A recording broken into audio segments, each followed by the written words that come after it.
Y hay algo que se viene repitiendo ya hace un tiempo, y es esta idea de que hoy estamos mal, pero que en algún momento vamos a estar bien. Algunos, bueno, se acuerdan, ya fracasó la primera etapa o la primera estación, que era el segundo semestre. El segundo semestre llegó y no estamos mejor, estamos peor. Pero también lo que empieza a aparecer ahora es que en el 2017, en algún momento del 2017, vamos a estar mejor. Y esto es como una zanahoria, ¿no? Una zanahoria cuyo destino es esperar hasta el infinito. Porque lo que hoy está ocurriendo, y estoy leyendo una revista especializada de mercado de finanzas que dice en julio aumentaron las expectativas de inflación entre bancos y consultoras, ¿no? Le voy a contar una anécdota a principios de año. Principios de año todavía no estábamos al aire aquí con Caballero Nocturno y tuvimos oportunidad de sentarnos con el presidente de una compañía muy importante de la Argentina, muy importante de la Argentina, que nos decía que el programa económico de Mauricio Macri estaba a la derecha de la derecha, que eran ortodoxos, que venían a sustraer al Estado de cualquier tipo de intervención, desregular para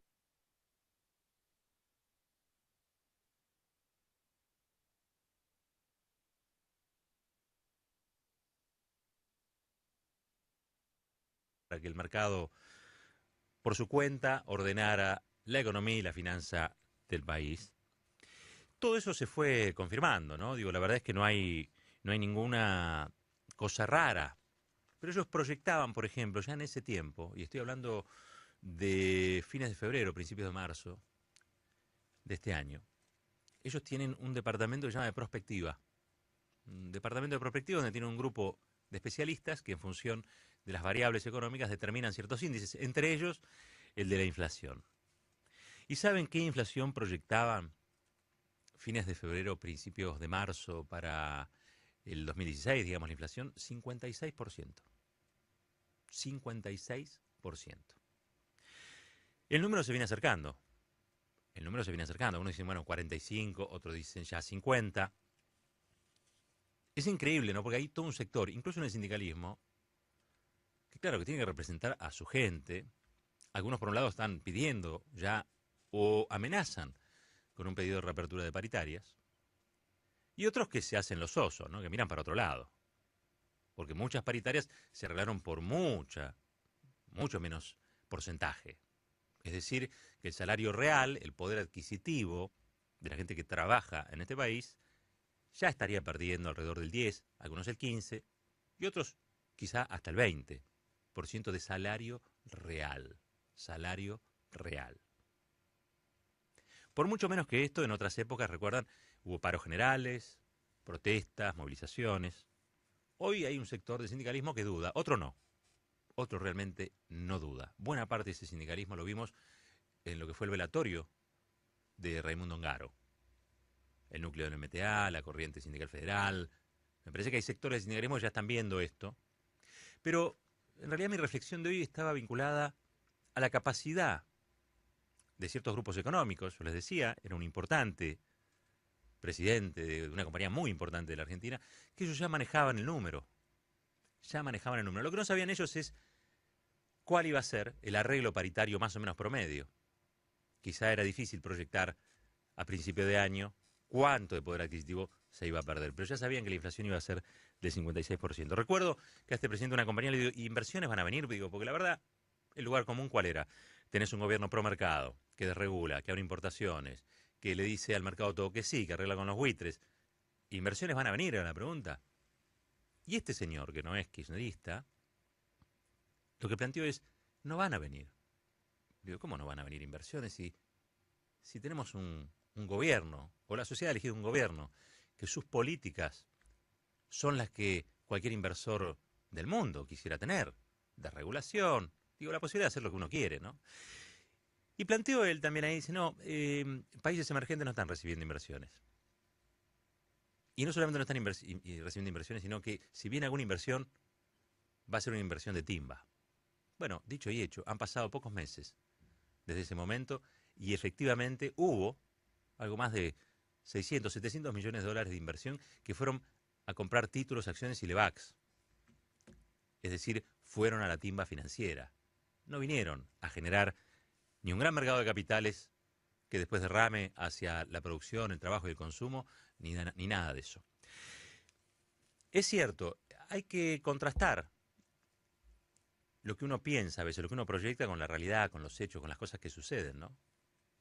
Ya fueron 7 meses.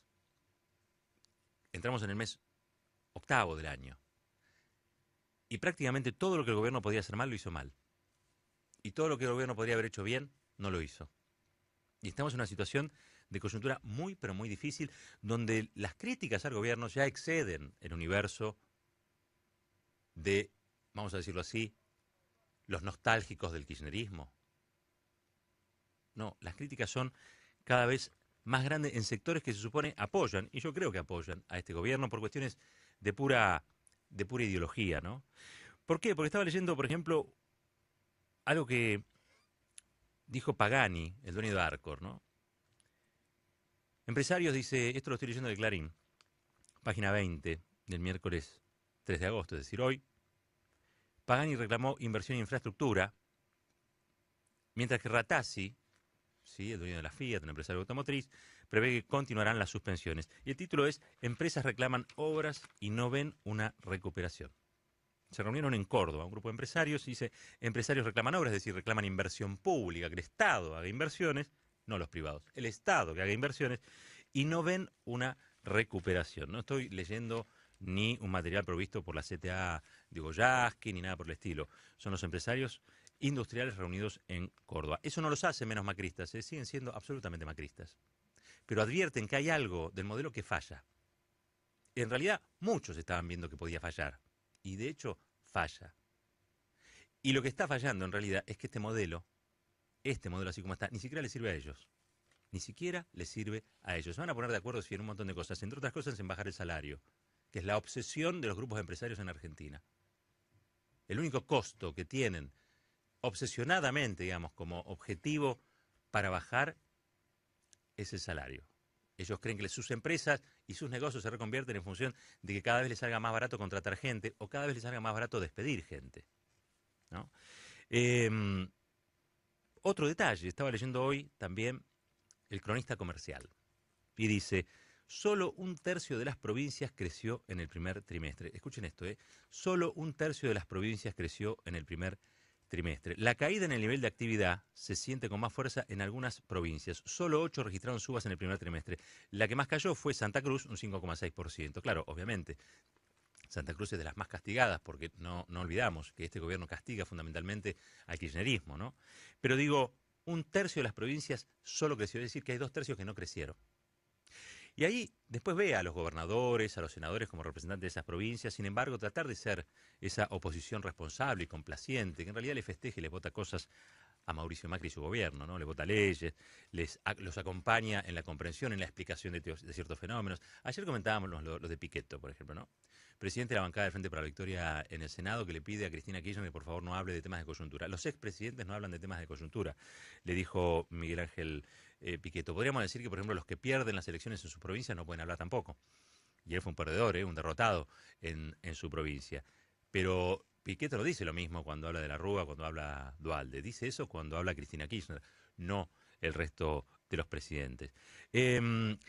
Duras críticas opositoras en diputados al tarifazo del gas. Examen del titular del Enargas. El titular del Enargas, que se llama David José Tesanos, estuvo allí en diputados y recibió de todos lados. Hay que admitir eso, en este caso recibió de todos lados, porque obviamente una de las cosas que planteó el macrismo y no pudo ni siquiera concretar hasta el día de hoy es el cambio del cuadro tarifario general de los servicios públicos. No lo pudieron hacer.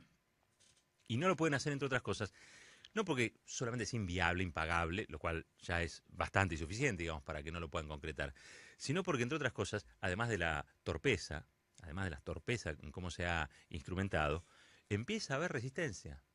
Empieza a haber resistencia a sus políticas devastadoras. El cacerolazo de la otra vez, lo comentamos aquí alguna vez en la radio, fue importante.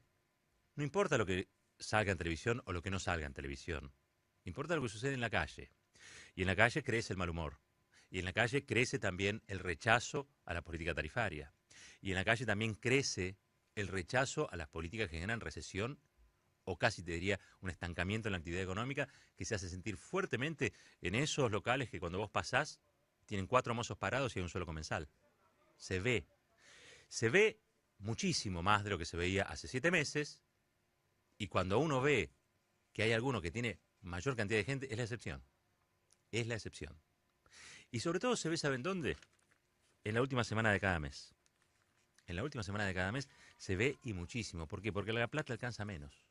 Y la plata va a alcanzar cada vez menos si se mantienen estas políticas y estos niveles de inflación que aún con recesión este gobierno no pudo detener.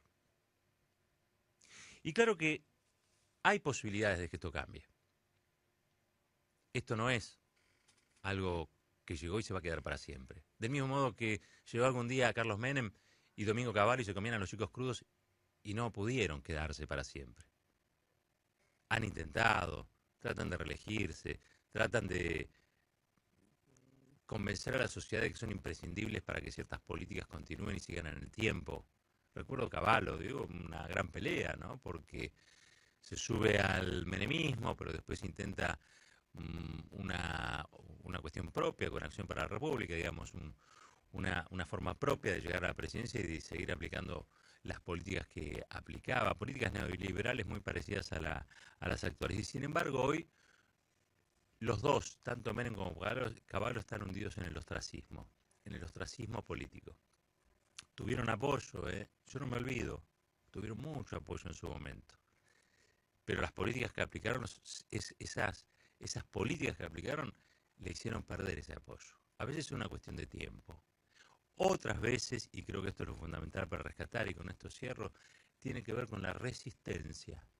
Tiene que ver con la resistencia de aquellos sectores que se ven agredidos, ¿sí?, por estas políticas. ¿Por qué? Porque no está escrito en ningún lugar que estas políticas son las que se vengan a quedar para siempre en la Argentina. Hay otras políticas, hay otra idea de país, hay otra forma de encarar las cosas y otra forma de solucionar los problemas de los argentinos. Que claramente en estos 8 meses, y esto también hay que decirlo, ha cambiado la jerarquía de las preocupaciones cotidianas de cada uno de los argentinos, de cada uno de los habitantes de este país. No era lo mismo el plan de reclamos que tenía la sociedad el año pasado que el que tiene hoy. La lista ha cambiado radicalmente. Hoy pasa centralmente por cuestiones que están vinculadas a la economía, por cuestiones que están vinculadas a la certidumbre, y en muchos casos, yo diría, en la gran cantidad de casos que uno conoce, que uno va relevando, tienen que ver con la supervivencia, tienen que ver con cosas elementales de saber que uno comienza el mes y termina el mes con algún grado de dignidad, Y esto está operando sobre la realidad, y está operando sobre el gobierno, y también está operando sobre aquellos sectores que dicen ser o son opositores. Hace falta más oposición. Hace falta más oposición para crear una alternativa a esto que sucede. El año que viene, y siempre lo digo, va a ser la forma, el mecanismo legislativo, un mecanismo constitucional para cambiar las mayorías en el Congreso. Por un detalle, este gobierno no tiene mayorías en el Congreso. Las ha inventado artificialmente, extorsionando gobernadores, tirando carpetazos, diciéndole a tal o cual que si no apoyaban sus políticas, pueden ir presos. En breve se sabrá que hay más de 200 concursos de jueces subrogantes que se caen. Y el gobierno va a intentar meter 200 jueces propios. No como la jueza que hoy muy valientemente, a través de una resolución, paró el aumento de la electricidad. Jueces que sean funcionales a sus políticas. Y otra vez más ahí vamos a estar en una disyuntiva.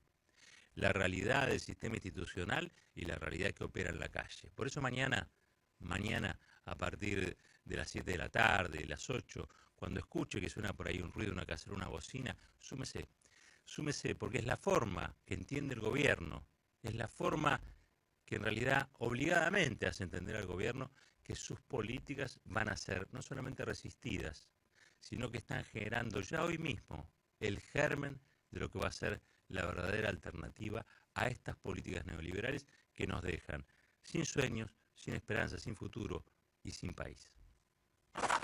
Roberto Caballero.